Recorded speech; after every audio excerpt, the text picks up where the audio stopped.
has become so expensive. Life is expensive. Being alive is expensive these days. So figuring out ways to cut back in certain areas of your life, especially high spend areas like groceries. And for a lot of people, after their living expenses, groceries is the biggest category in their budget. My name is Jess and I make personal finance content, and I'm so honored to speak to you today about some ways that you can cut back and save money at the grocery store. The first tip is pretty boring, but it's very important, and I have to tell you because if not, I feel like I'm holding back, and it is to make a list. If you go to the grocery store without having a list, it's going to be so easy to impulse buy. I'm actually really bad at sticking to a list for groceries, to be honest with you. I love buying new things, finding new things to buy and taste and try. And my husband knows this about me because I love to open every single bag of snack that we buy and see what it tastes like. But if you want to stay on a tight budget and you want to cut down on groceries, don't do what I like to do. Stick to your list, create a list, and make sure that you buy things that are on that list. And also don't go grocery shopping hungry. That's not even a tip, but don't go when you're hungry grocery shopping. Oh my gosh, how many times I've done that and spent way more than I needed to. One of the most important things when it comes to saving money is buying things that are in season, like apples in the fall. It's super important to buy things that are in season because they're cheaper, they're abundant, and they taste the best when they're in season as well. Usually it's really easy to figure out what's in season because that's generally what's on sale on the flyers. You can see the produce that's on sale, or items that are on sale are generally in season. But you can also look up your area on Google and kind of see what's in season and plan your recipes according to that. Did you see that? We'll throw.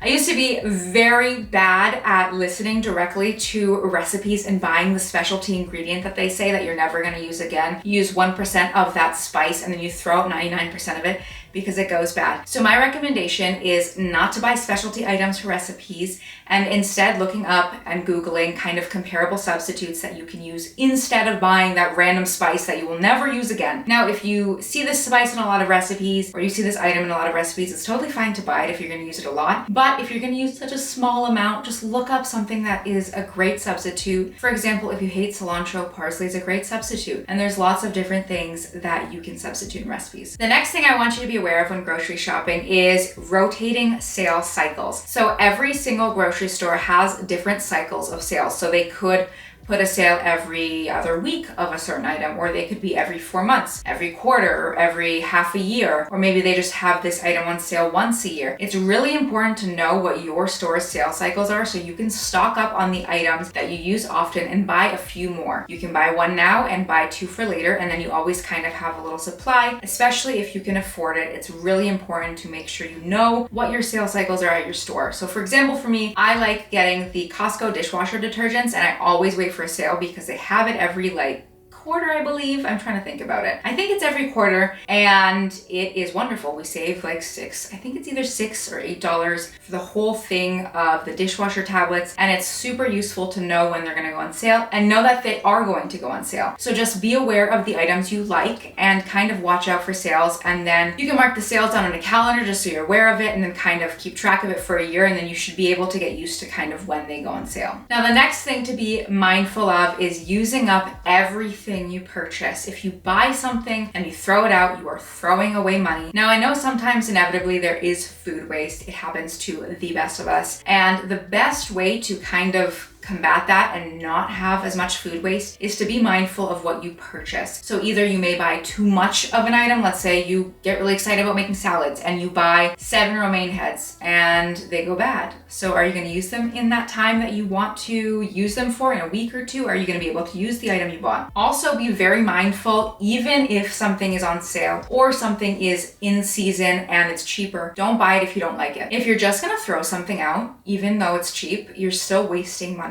So it's really important to know what you like, and sometimes it does take time. If you just moved out and you're figuring out what kind of foods you like to cook, there will be some food waste associated with that, and that just kind of happens as we grow up and figure out what we like to make and what we like to eat. But eventually, when you're established, try your best to buy the things that you like. If you know you don't like a specific ingredient or a specific vegetable that's in season, don't buy it just because it's cheap, because then you're just going to be wasting money. And make sure when you buy an ingredient, you use it up and you don't let the compost monster get it, because because then they're eating it and you are not. And that's unfortunate for your budget and for your stomach because it was probably something you wanted to eat, maybe, hopefully. I've done that before where I'm like, wow, this item is so cheap. Like, it's a cauliflower, it's $2 or $3. It's such a great price. But I already had so much food in the fridge and the cauliflower I have to throw out, and it makes me really sad to think about because I like cauliflower. But sometimes we already have so much food in the house, so it's good to look through what we have and eat what we already bought before we go and purchase new things. I know it can be really tough these days, and I feel like a lot of us are bringing up our grocery budget constantly because it just doesn't stretch as far as it used to anymore. But I'm hoping that these tips have helped you, and please let me know if you already implement some of these tips. Let me know in the comments below, or if some of these things are new to you, let me know as well. And thank you so much for watching, and please stay tuned for more videos. I make personal finance content, and I would love for you to stick around. Bye!